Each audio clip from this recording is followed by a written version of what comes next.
Hello, everyone, and welcome to today's panel. I'm Chris Tinsley. I'm a first-year student here at Sloan, and it's a pleasure to welcome you to the Bill Walsh Room for today's panel, Breaking Away from the Pack, Sports Entrepreneurship. In today's lineup, we have George Postelos, CEO of the Postelos Group and former president and CEO of the Houston Astros and Houston Rockets, Jennifer Van Dyke, executive at Wasserman, Cole Gahagan at Fanatics, Kevin LaForce, Senior Vice President of the NFL, and Patrick Keane, CEO of the Action Network. Moderating today's panel will be Saj Cherian. Saj is at Kinetic, which owns 3 e-commerce companies, including Fanatics. Saj also has venture capital investing background, which will, of course, be useful for today's panel. For those of you who want to ask questions, we encourage you to do so via Twitter using the hashtag Entrepreneurship, and we'll save some time at the end for Q&A. And with that, kick it off to Saj. Thanks, Chris. Thrilled to be back at MIT for my 3rd tour as a moderator. And while in prior years I focused on investing in sports, today we're going to shift to talk about the entrepreneurs in sports and those entrepreneurs behind some of the best businesses in our business. We are fortunate to have leaders from the leagues, teams, sports agencies, startups that are really disrupting the status quo. And so we're going to ask them for insight into what makes a great sports entrepreneur. We're going to then dig into aspects of building businesses in sports, everything from identifying market needs to raising capital to building teams.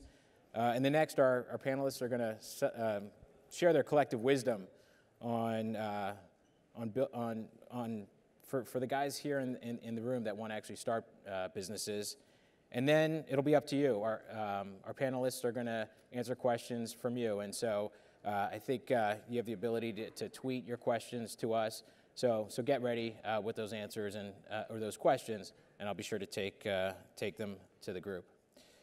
So what makes a great sports entrepreneur? You know, as I said, we have a lot of aspiring entrepreneurs in the room. And so I want to start by asking our panel how they got started.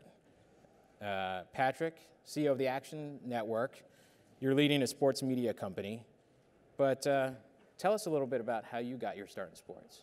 Yeah, I see you have my Twitter handle there. I'm desperate for followers, so please sign up. Yeah, so I was fortunate many years ago when I was an analyst for a research and technology company called Jupiter Communications, and I was talking to someone about this earlier, but we were able to work with all the sort of consumer online services. This is back in the day, for most of you are probably too young, when AOL and Prodigy and CompuServe and those things, and every league, every team, every organization was trying to figure out what to do.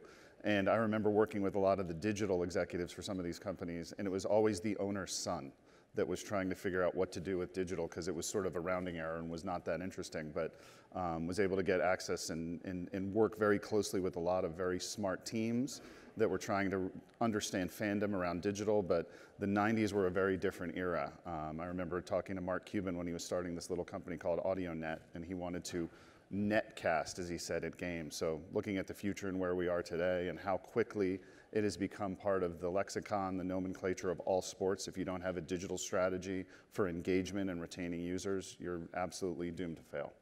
Got it. Kevin, how about you? Where was your start? My mom. My mom.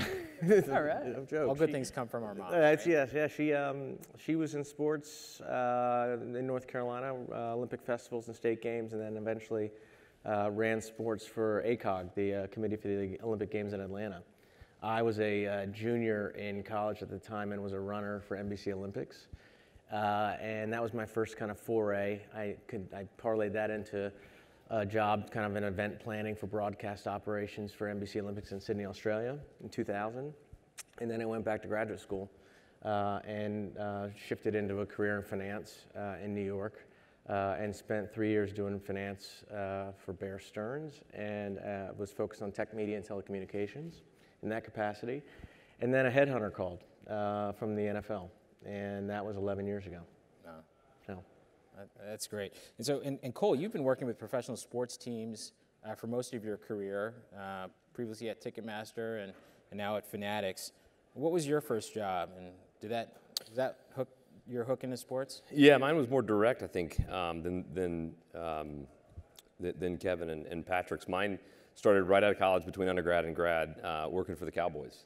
So I kind of jumped. Yeah, I kind of jumped right into it, and I sort of fell into what then sort of dictated what I would do for the next almost 15 years, which was tickets. So I started with Cowboys and the tickets organization.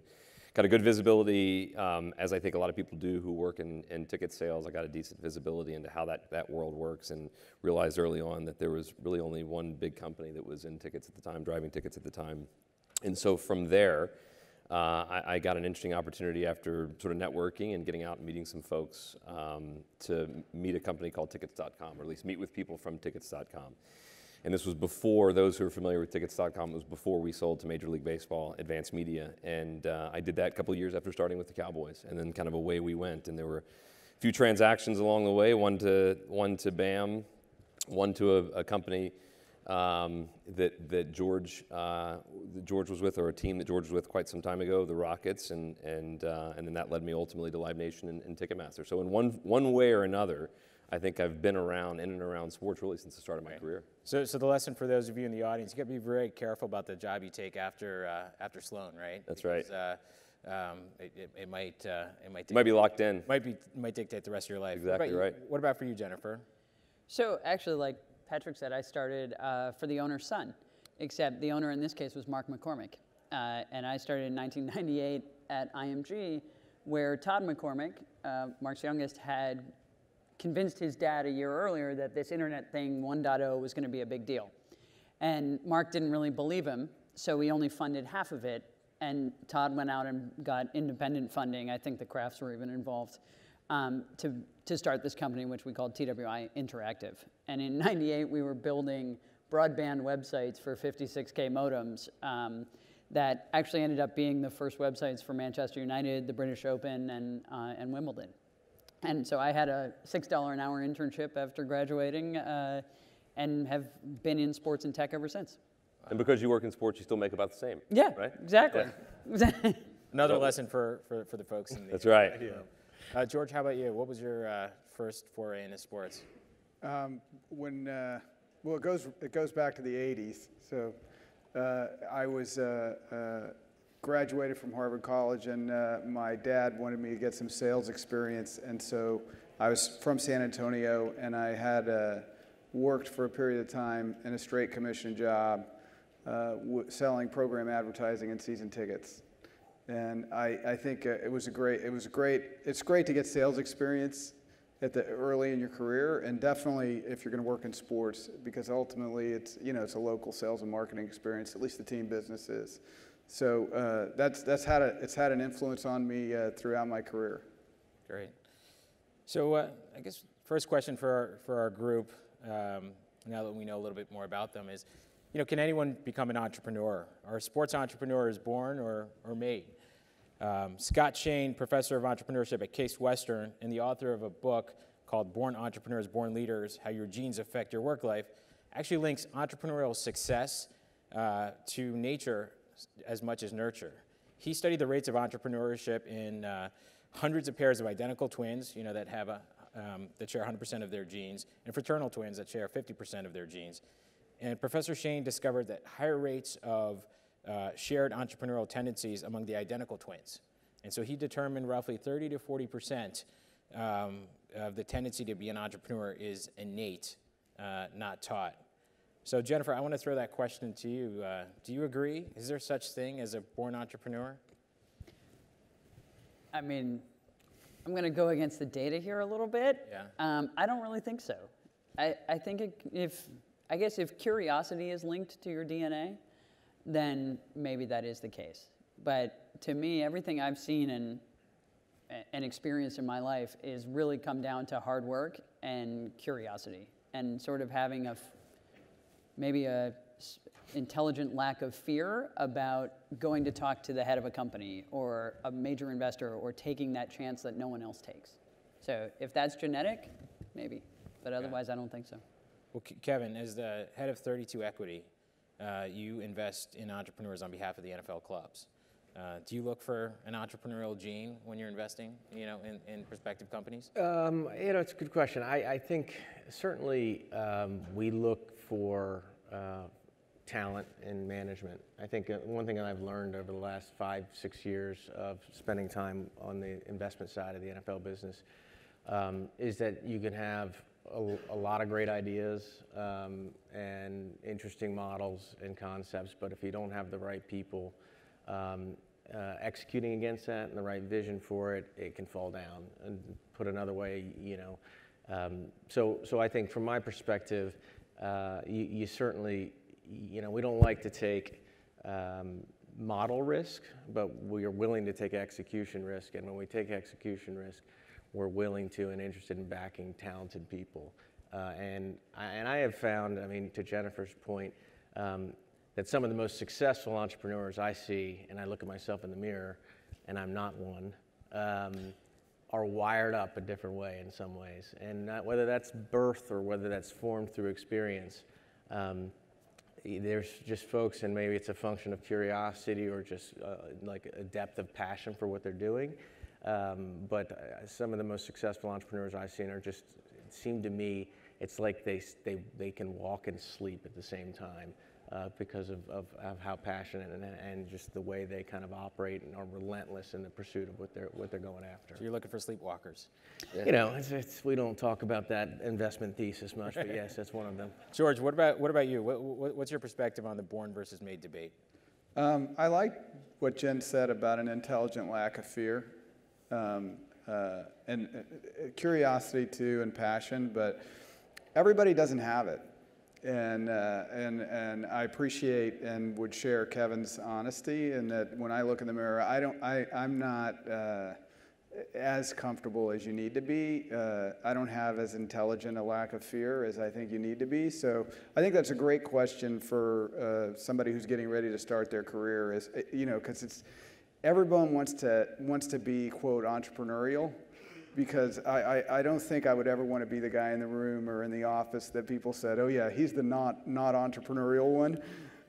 So maybe the word is a little bit overused, but you have to be comfortable with not knowing whether you're going to make payroll or not, and you have to want that more than the security of being associated with something that's already established.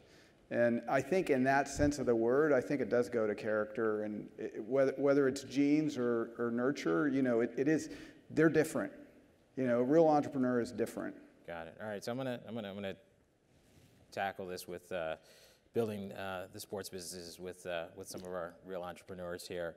Entrepreneurs often begin with a problem that no one is solving, right? Or in a given industry, or a perceived gap in the marketplace. And our panelists here have been both in large companies, entrepreneurs, or I would say entrepreneurs in smaller startups, and intrapreneurs within larger, more established organizations. And so I'd love to dig a little bit into the challenges of building businesses within these very, very different environments. So Patrick, you being, I think we can call you a real entrepreneur, you've led smaller teams at Associated Content, and now the Action Network, but also bigger teams at Google and CBS.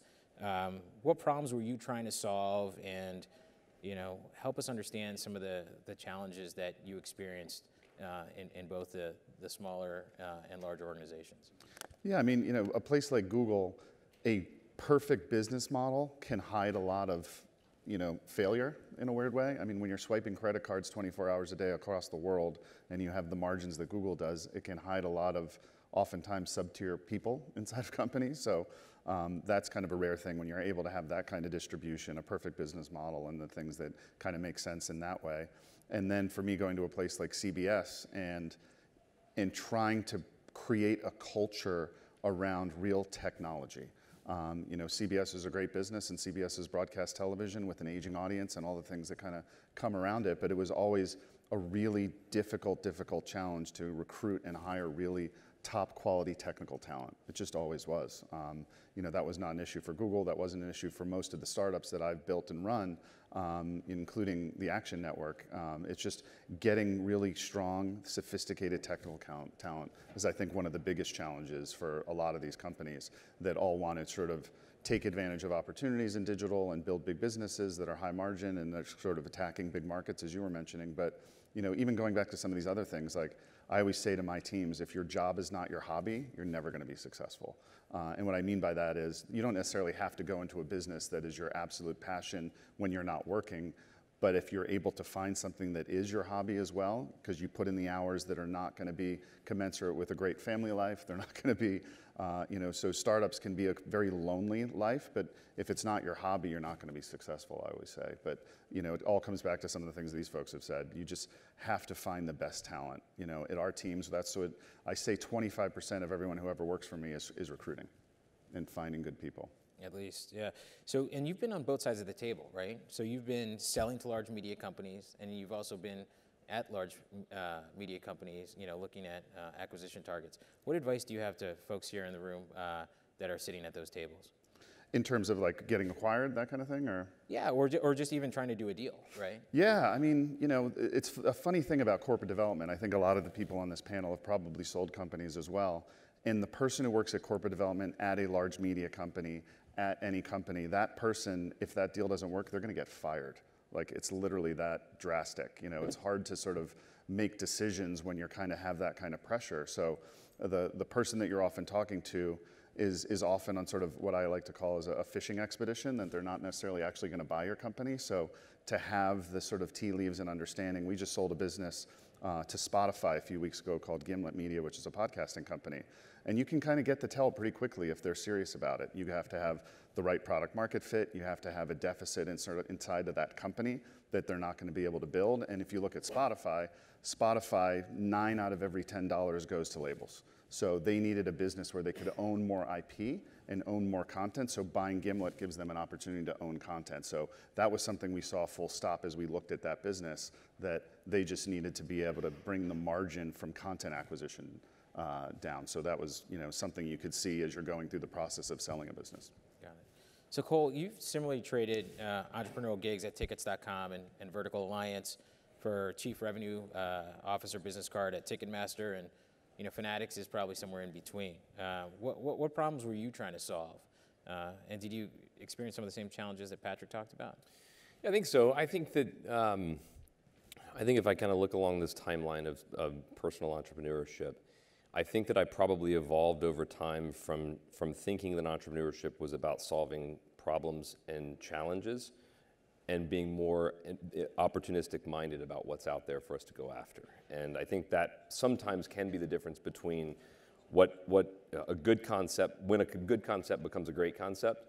Good concepts sometimes stem from this thought of how do I go solve this challenge. Sometimes great concepts can come from I'm going to pivot and now go after this great opportunity that I've now identified.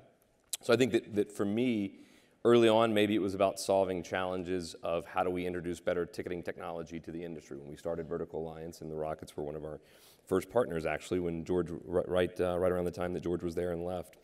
I think we were mission-driven to do just that, solve the problem of an industry where we felt there were gaps in technological capabilities. And so we were on this mission to go and try and solve for those challenges around event ticketing. And later in my career, we sold that company to Dan Gilbert, which ultimately became Flash Seats and then became what is now Axis. And then joining Live Nation, creating Live Nation ticketing, again, that was more mission driven. That was how do we go and create a ticketing technology that is right both for us at Live Nation and can solve some of the challenges that teams and venues have. And as we bought Ticketmaster 2 years later, and then we got deep into that integration, we realized, sure, there are challenges that need to be solved, but there are also big opportunities that we have now to become both a primary and a resale company at the same time. So we sort of pivoted the model to be as much about the opportunity that's in front of us to go and grow a business as it was solution-oriented. Got it. And then, George, as president of or CEO of the Rockets, you also saw the limit of the existing solutions in the ticketing market and wanted to build a more entrepreneurial alternative. Cole mentioned Vertical Alliance. Can you tell us about, you know, the challenges that you saw, and also the challenges specifically of doing that within a team context? Sure. We were very frustrated. It was actually during the NBA lockout, and we wanted to be able to communicate with our season ticket holders. And at that time, Ticketmaster was really the only choice we had, for a ticketing system. And there were limits to it, both in terms of the shopping experience that consumers had. It was really more with a concert buyer in mind that the technology was developed, and not so much with a sports customer. And that was our primary focus, was our sports customers. And then the other thing was just our ability to know the customer and to communicate with the customer. And so we tried to get Ticketmaster to make adaptations, but they had such a large installed base, they really couldn't do that. And so, we ended up making an investment in Vertical Alliance, to try and solve those problems. And we were able to solve our problems and get a system that met our needs better, but it was expensive, and it was a distraction for the staff to try and operate, a company like that. And so we ended up, we also didn't have the stomach for the investment that was required to be successful. And so we kind of had gotten what we wanted, and the Rockets still use this ticketing system today. And Gretchen Shears here, who's the Chief Revenue Officer, the Rockets, and at the time she was like a second-year employee, kind of handling the implementation. But they love that system, but we needed to get out of it as entrepreneurs because we had kind of solved our problem, and we needed to focus on running the Rockets. So, Jennifer, your firm Wasserman has grown largely, through acquisition. How can you still be entrepreneurial as you scale? And, I think. When we talked a little bit before, you talked about how you were actually trying to build an entrepreneurial venture, within Wasserman. Can you tell us a little bit more about that? Sure, absolutely. And this is, frankly, part of what I love about the agency role in this sports ecosystem, is that there's so many opportunities and problems and challenges to solve, like Cole mentioned, that we get the opportunity to do that for our clients every day.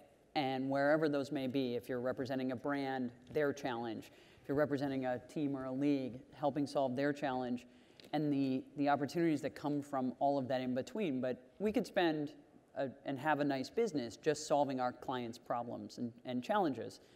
But I think the opportunity that Casey leads with in our business is to find that North Star and build towards it, and then say, okay, what are the other opportunities for us as an agency that we can leverage because of our positions in this market or these types of assets, if you will.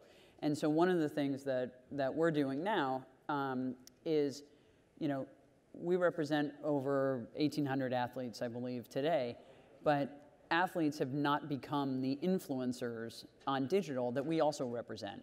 And we have a company called Laundry Service and an influencer platform called Cycle that works for non-athlete influencers. And it's kind of interesting that the endorsement model that athletes have pioneered really has not translated to digital. So we think we've now come up with a model and are on the verge of launching a new business that will help us really answer that for athletes. And we're tremendously excited about it because it came out of the idea of looking across our business and looking across the industry of athletes as media companies and Wasserman's position in the business and saying, no, we can go for this. Now, it wasn't that easy of like, hey, Casey likes it, so we're going to do it, right? There was a lot of building of business models and approvals and working through the business cases, but everyone came together and put their hands in the circle and said, this is something that's right for our company. And so it's a tremendous process, and yeah, I'll have more to tell you about it in about a month. Right. And then next year we'll ask you how it's going. Absolutely. I'll be making more than $6 an hour then, though. That's right. Not me. No. Saj doesn't pay me well enough. Well, you gotta work on that. So let's talk about raising capital, because it sounds like we need to raise some more capital here. Once you have a product or solution, to that industry problem, the entrepreneur is then out raising money. When I was a VC, we often debated whether we should invest behind the jockey or the horse, right? And by that I mean, are you more likely to win behind a great entrepreneur or is it, the business model? Is it the product? This being the panel on entrepreneurship, I guess we're going to all have to say the jockey. But I want to ask Kevin, is that true? Do you typically bet on the jockey or the horse? We bet on the jockey and we bet on the horse. And good news for you is we typically put football jerseys on both of them. We like that. Yeah. We like that. So part of the, as I mentioned earlier, obviously the talent and the vision and the management team is critical. The execution is going to sit behind that, and that's really important. The idea and the concept, the service, the platform, the problem they're solving or that the team is solving is important. And our whole platform is based on being able to attach that strategically to something the NFL is interested in. And there's a pretty wide aperture in terms of what that could be. But if we can get an idea or a concept or an opportunity and we can align that with the league collectively and the scale that the league can potentially bring to the opportunity, and that can come in any number of ways. It could be whether it's a separate content relationship. It could be something that is strategically interesting for our brand. We feel like we can typically stair-step a company or a company or a model's prospects in the marketplace. And so that's what we look for. And then we can do that in our normal, of course, licensing business. When we license rights to a partner, whether it's content or promotional rights or otherwise, typically that helps them drive their business. The idea behind us actually participating in the equity is because when we license these opportunities to third parties, we can not only drive the business around football, but we can hopefully drive their business more broadly, whatever that may be. To be able to participate in that, we can do that by pricing the license in a manner that we feel like is accounting for that value creation.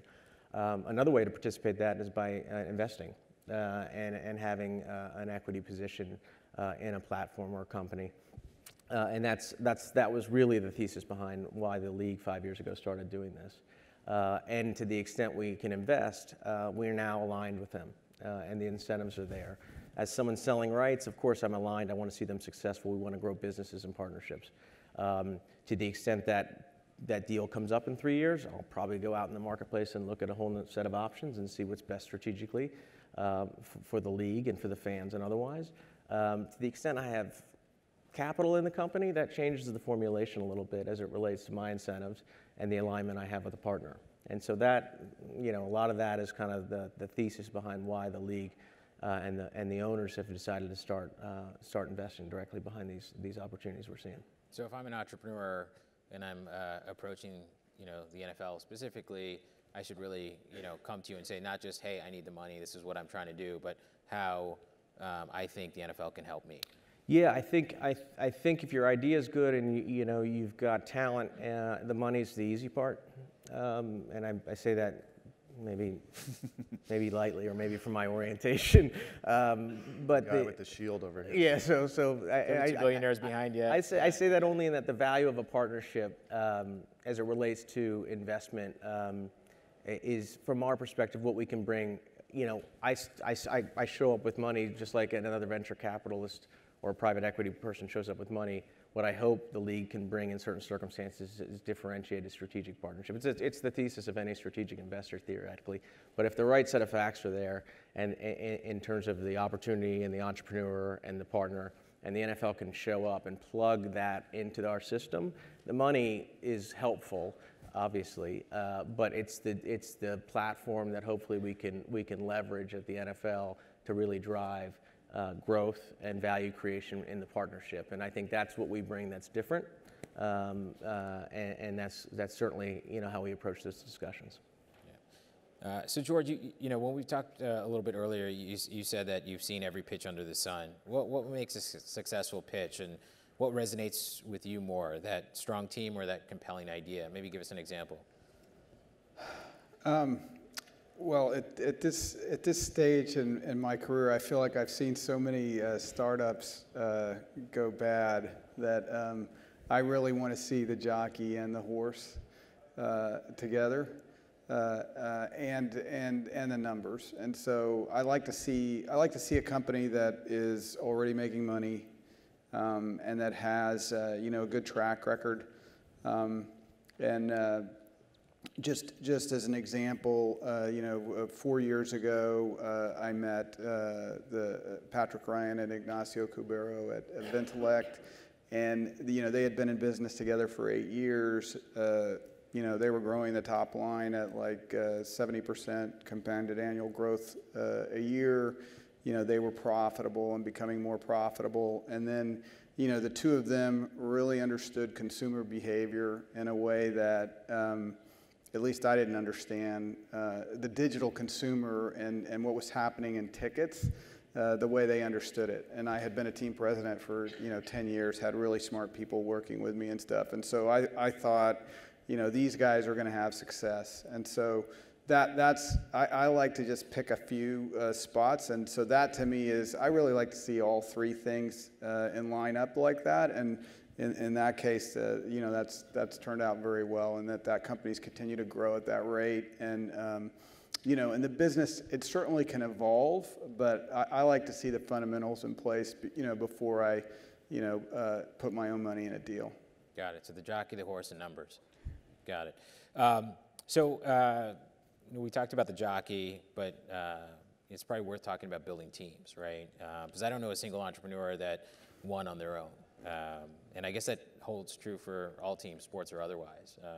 Patrick, as CEO, share your approach to the group here about building teams and company culture, right? And what are the hallmarks, do you think, of a winning entrepreneurial culture? Yeah, I mean, I mentioned a little bit about it earlier. I think all of your team, whether you see an org chart that has lots of opportunities and openings or not, they need to spend a fair percentage of their time recruiting, and always thinking about recruiting and thinking about talent and hiring.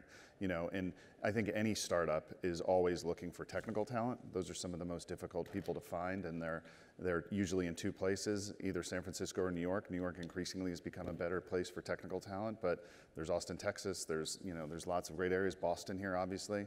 But really focusing and having a team thinking about how to hire, bring in people, and motivate people. I was sort of taught that at Google. I mean, Google, there was a real impetus and thought around great ideas can come from anywhere, and I espouse that in my team, some of whom are here. Whether you're in the content organization, in marketing, in product, engineering, finance, whatever that might be, you might have a great content idea. You might have a great partnership idea. You might have a great hiring idea. All of those things. I really want to encourage teams to think in that way. But I think in this battle for intellectual superiority in hiring great teams and building teams, it's really difficult.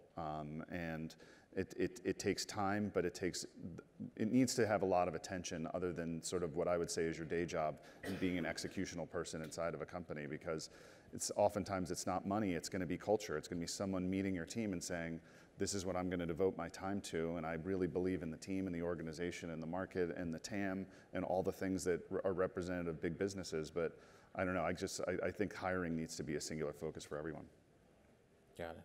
So Jennifer, what are your thoughts on that? And I also want to, sort of pick your brain a little bit on going to Wasserman, going back. So you started at Wasserman, and then you came back after stints at the NBA and at one of the clubs. Can you talk about how, your experience with culture, across those different types of organizations, and why ultimately you went back? Yeah, absolutely.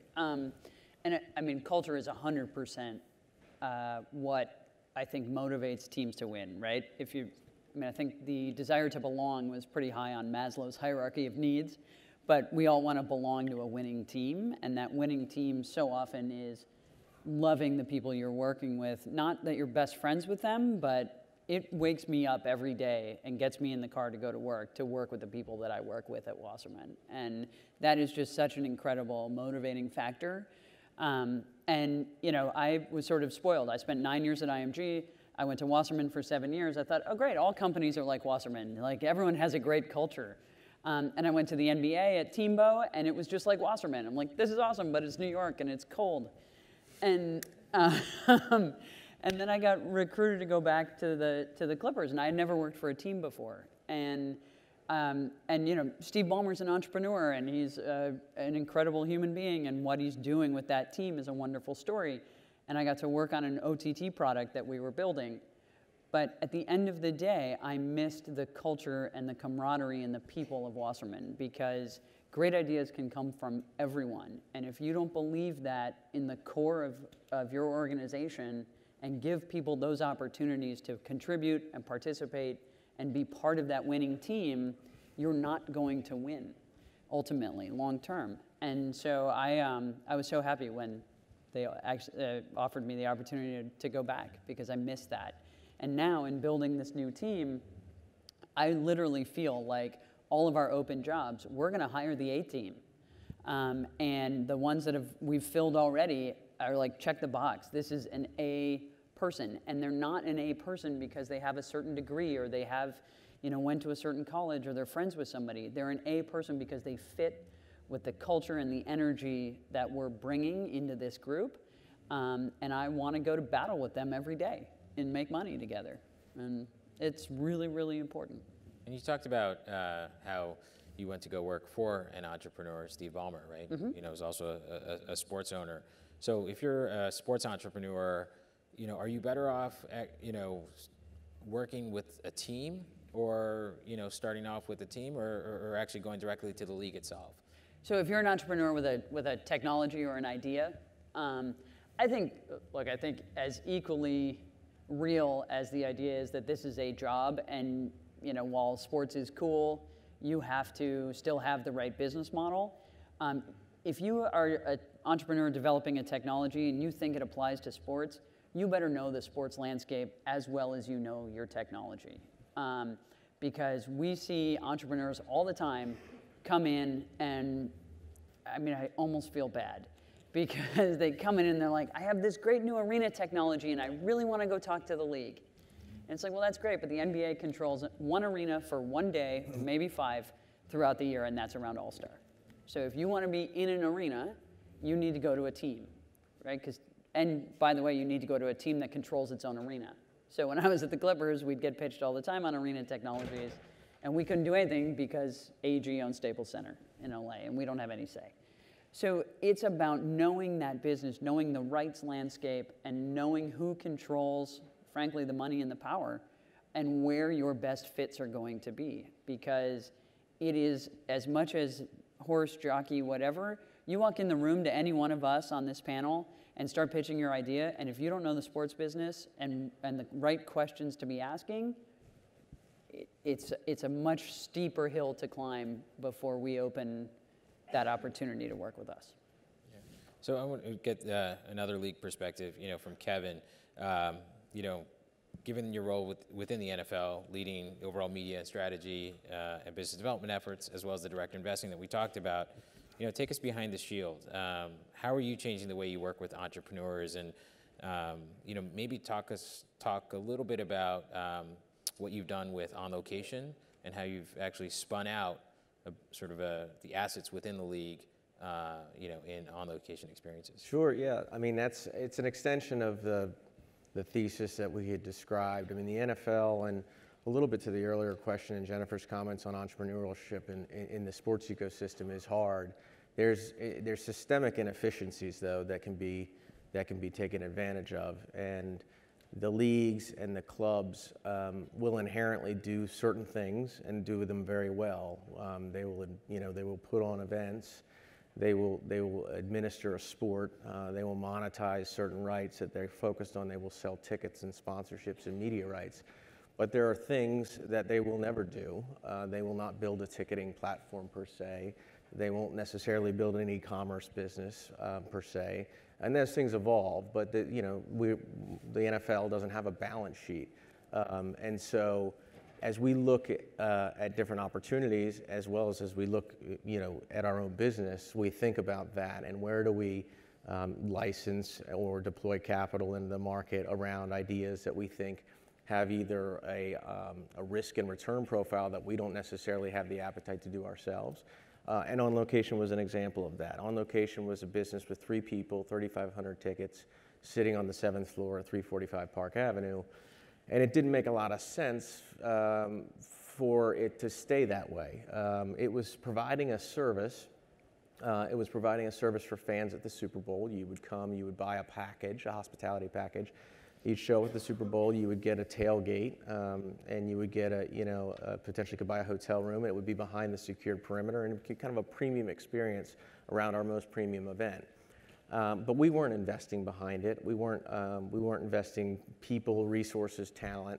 It wasn't growing, and I'm not sure that it was necessarily creating a better experience for fans year over year. So we looked at it for a lot of reasons. We decided to take it and essentially put it into the marketplace, and we did that effectively by seeding a new licensee. We created a new company. We took the rights that basically represented the operations of a hospitality business, and we granted those rights vis-a-vis a license, which is what we do, to that company. And then we brought in private equity and capital to professionalize the business.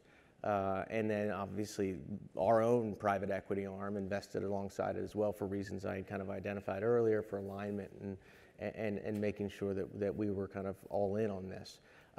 With that, you found now a balance sheet and a talented management team. We had John Collins, who was the COO of NHL, come on board as the CEO. The equity structure of the business was able to bring, to your comments earlier, bring talent on who would now participate with equity and participate alongside the success of the business. And we did it for reasons that were both financial and non-financial. For us, the business has grown substantially. It's now hundreds of millions of dollars in revenue versus the $20 million it represented inside the league office. It's hundreds of employees. And importantly, it invested behind the experience our fans were having. And so it created a lot of value for us around our events, in particular Super Bowl, by creating a better experience for our fans, by having capital and talent and all the things that it requires to do that.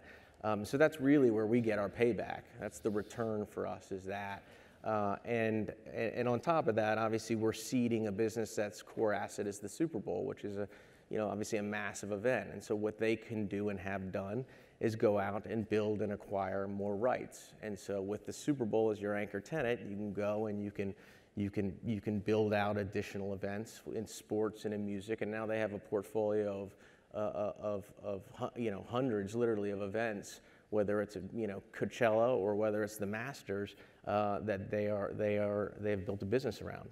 And as an equity holder, that's great for us because the business has grown substantially, but also as a league, it certainly has created a vehicle and a partner, an affiliated partner, that's really putting a lot of time and energy behind our fan experiences, the experiences of the clubs who I ultimately report into, our partners and sponsors who bring their business to the Super Bowl every year and want to make sure that experience is what they've invested behind in terms of whatever they're activating around or whoever they're hosting, et cetera. So for us, it was an extension of our overall thesis, and it was an opportunity for us to kind of create this platform that had the ability to invest behind a service that was needed and that we would never do. And that, I think, also extends to anything that's in the ecosystem, to Jennifer's earlier comment. I mean, that's where there's opportunity. There's opportunity where the leagues and the properties need a service, but they're not necessarily going to extend and do it. They're going to need to find a solution out there. And then as technology continues to disrupt this space, and whether it's legalized sports betting or whether it's competitive gaming or whether it's all these things that are continuing to happen, there's just more and more of those opportunities to take advantage of, but you have to do it in the right way, to your earlier comment, because the second you get a partnership with a league or a sports property, you got a 3-4 year deal with them. That's great. It took you 2 years to get the deal. It's a long sales cycle. You're displaying something in their venue that they happen to maybe own. Guess what? The deal's up in 5 years, and the person who usually is holding all the keys in that conversation is going to be the sports property or the league. That's where the leverage sits. So it's a tricky business. But if done the right way, with the right opportunity, with the right awareness of what you're doing, there's a lot of opportunity. Got it. So the leagues hold the keys. In certain settings. Got it. Well, Cole, you worked with teams, many of whom are owned by successful entrepreneurs. Who who are the best teams at investing in and working with sports entrepreneurs? Wow, puts me on the spot. So part and parcel of that answer, I'm going to go back to one thing that's really important, because look, if the 5 of us, 6 of us across the stage are doing our jobs right, there's a handful of entrepreneurs that are out there that are trying to figure out what that roadmap looks like to go take those next steps. And I think one of the really important things that Kevin just mentioned that can get lost in the mix of, I have an idea, maybe I've proven the concept, maybe I actually have good financials and good returns, and now I want to go out and find capital. One of the things that gets lost in that effort is sometimes thinking about not just who has the deepest pockets and therefore might have the greatest likelihood of funding this great thing that I've started, but actually how can they be strategic in helping me grow? And I think one of the great things that Kevin and the NFL have done with Onlo was that there were 2 big factors there. Number one was that the NFL could bring to the table immediate inventory and scale, which you can build fixed costs around that and then go grow profitably, which is a great asset that an investor can bring to the table. But the other thing, as Kevin was pointing out, was that they were also able to say, okay, and we also have all these teams that we can help take you into, and we have connection to these events because these team owners, and it helps the company grow pretty quickly. So sometimes it's not just about where the best and the deepest money bags might be, but also where's the best opportunity you have to partner with somebody strategically, given those connections or given the portfolio of the investments they already have, that they can go either inject scale, help you grow really quickly, or man, if you're super lucky, both, which is what I think Onlo and John were able to accomplish with Kevin. So that's something that I think is really important for those who are out there going, wait, I've got a concept and I want to go try and raise money. Now, you take that to the question you asked Saj about, some of the businesses that do that well. Look, I have a homer answer, which is our family, which is Harris Blitzer Sports, in our owner, Michael Rubin, and really spearheaded by Scott O'Neill, who's the CEO of that group. I think they've done a terrific job over the last few years at realizing, there's a pretty finite amount of business around these things that we do. There's a finite number of concerts. There's a finite number of games between hockey in Jersey and basketball in Philadelphia. So how do we go create opportunities around this brand? How do we go create opportunities that span well beyond this finite space of stuff that we're already in? I think we've done a great job of that, and Scott has done a terrific job of finding those opportunities, building incubators out in the Bay Area, and determining how they can grow outside of that sort of fixed space that they're naturally a part of, being hockey and basketball teams and arenas. The Cowboys do a great job with it. I think the Cowboys, Jerry has never been shy about saying the Cowboys football brand is how they got started. It is not where they'll finish. And where they'll finish is leveraging that brand and the impact and the swagger and the weight that brand brings to the table in possible ventures that they can span outside of football. And they lead with that. And it's how they're able to go find new opportunities or find really great talent and turn it into something valuable, is because they are able to leverage one of the biggest brands in global sports. So those are 2 that come top of mind. The last thing that I'll say is what I love about what's happening in sports right now, and again, just good for you guys to have visibility into this, is that is a practice. Those are just 2 organizations that do that really well from my vantage point and experience with some of the executives there. But it's a practice that's beginning to really spread throughout professional sports. And you'd be hard-pressed at this point to find mature businesses. Some leagues are more mature than others. But you'd be hard-pressed to find mature teams that aren't finding a way, whether it's through esports or through other ventures, that are breaking away from the traditional world that they operate in and figuring out where to go and invest and how to grow beyond that traditional world. So it's really sports owners investing in platforms, not just teams. Yeah. Okay. Sometimes some really old tight ends. And some really old tight ends that may come back and win a team a Super Bowl next year. You never know. You never know. But players are a big trend in investing these days as well. For sure. I just wanted to add one more thing to what you guys were saying is, if you're bringing cool ideas and technologies to teams and leagues, part of understanding that business and to Kevin's point, like finding those efficiencies of what teams are going to do or leagues are not going to do and taking advantage of that, is also don't make their jobs harder. Right? I ran sponsorship at a team for 2 years, and I had a lot of people come to me saying, but buy this fan app for $5,000 a month and you can sell a sponsorship to it. It's like, I got enough I got to sell sponsorship to. I don't need an app to add to the inventory and lose $5,000 a month underneath it.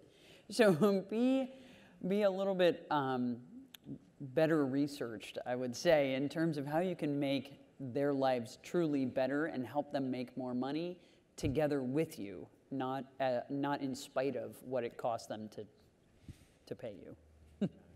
So I want to get to the fun part, the exits. Patrick, you've had a cumulative $700 million in exits across 3 companies in the last 10 years. I think I have those numbers right. So for entrepreneurs who are fortunate enough to have built a business that somebody actually wants to buy, how do you make that decision to sell, and what did you learn from that first exit that informed how you approached maybe your most recent one? Yeah, I mean, venture-backed investments are made for exit. So that's something that is just the reality. It probably seems obvious, but it's not sort of the daily, walking orders for someone as an executive to try and figure out opportunities for where the business is going to land. But as those venture dollars are going to need, someone to acquire that business. It was interesting seeing Jimmy Pitaro. Jimmy was the executive sponsor that bossed my first company, Associated Content, when he was at Yahoo. So you always need to find in big companies an operating executive who has a P&L that needs a business and can sort of sponsor the deal. So I mentioned the corporate development people in some of these companies, and they're often looking for companies and looking to investigate companies to acquire for strategic goals, for revenue goals, for distribution, all kinds of different things. But it's key to find an executive who is going to be the person who's going to operate the business and sponsor that acquisition. I mentioned Spotify when we sold Gimlet a few weeks ago. That was similar. You had to find someone that had an immediate need for content, an immediate need for IP, and an immediate need to distribute and get an opportunity to sort of bring those margins of content acquisition down. When we sold Bleacher Report to Turner, there was an obvious need for Turner to have a digital asset and to have an asset that would bring scale, that would bring social, and that would tell a different story for a rights holder that had amazing rights, which Turner did. So, and I would say for Bleacher, and I was just with the new CEO literally this week, I would say it's probably one of the most successful big traditional media digital acquisitions maybe in history. It was those kinds of acquisitions can often die pretty quickly, not become very useful, or it gets written down by the company. It happens way too often, but to have a content-driven business in a really tough ad market that we see today, have that kind of acquisition. But yeah, I would say again, you need an executive who's going to be the sponsor of it that isn't really in corporate development, or you're really never going to get a deal done. And like I said, on the venture side, companies are invested in for exits, and that's something we are all aware of, that if we raise capital, that people are looking for a return. Got it. And Kevin, the NFL had an exit with Learfield. Yep. Can you tell us a little bit about the investment and the role that the NFL played in that win? Yeah, sure. So Learfield hits on a lot of the same themes for us. It was jockey, it was horse, it was probably a little less jersey in that regard, but we were interested in Learfield. We came in as part of a partnership when we first started this with Providence Equity and invested behind them. Greg Brown and his management team had a proven track record. They were private equity owned prior and had exited with Shamrock as their backers once already.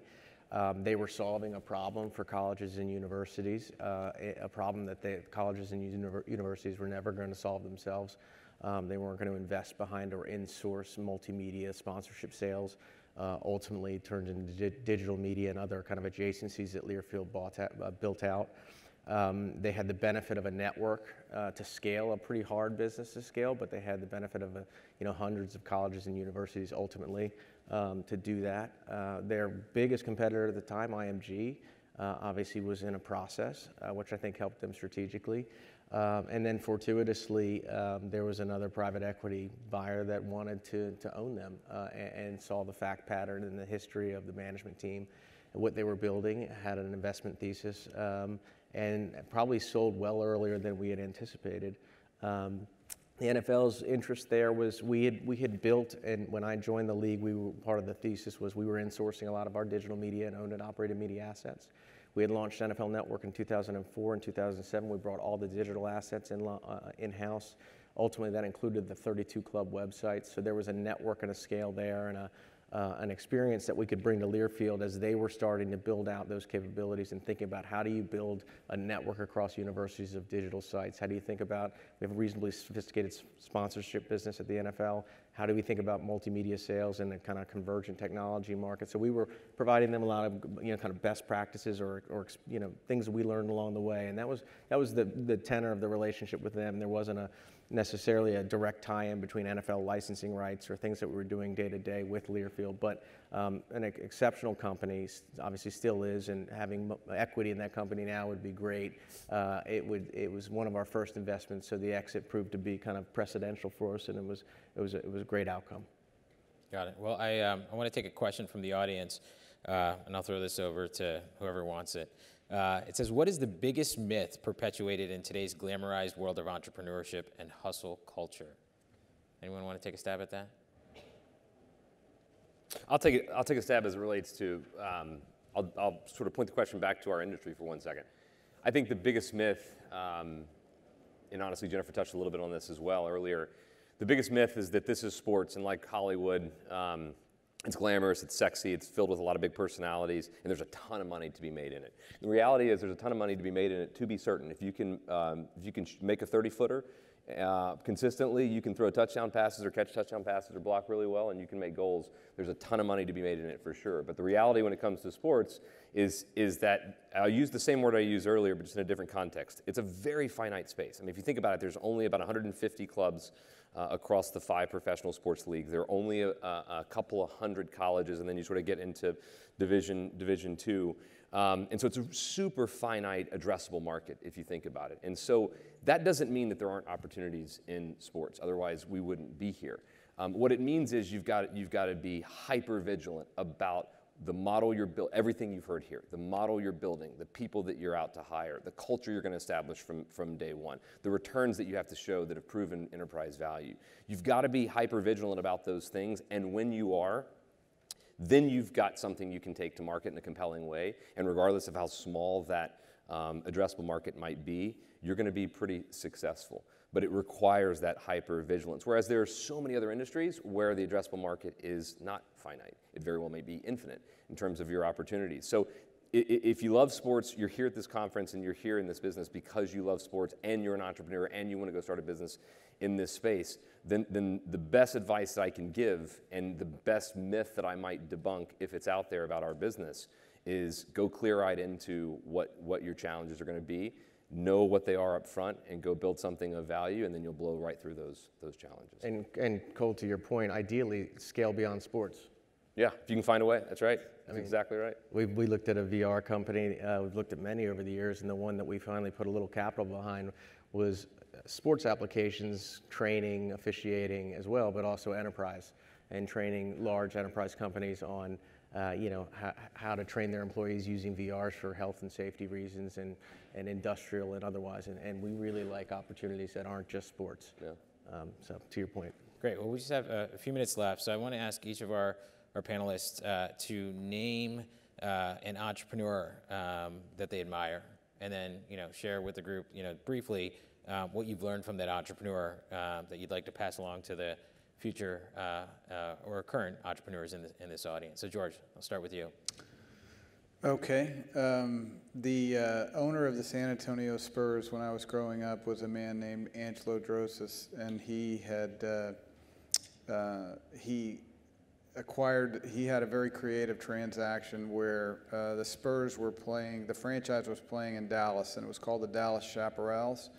And he rented the franchise from the Dallas-based owners, and he moved it to San Antonio, and then he had an option to buy the team, and he bought it, and it was an ABA franchise at the time, and then he was negotiated on behalf of the ABA, the NBA merger, and in that way he got the Spurs into the NBA, and so that's how he became a franchise owner in the NBA.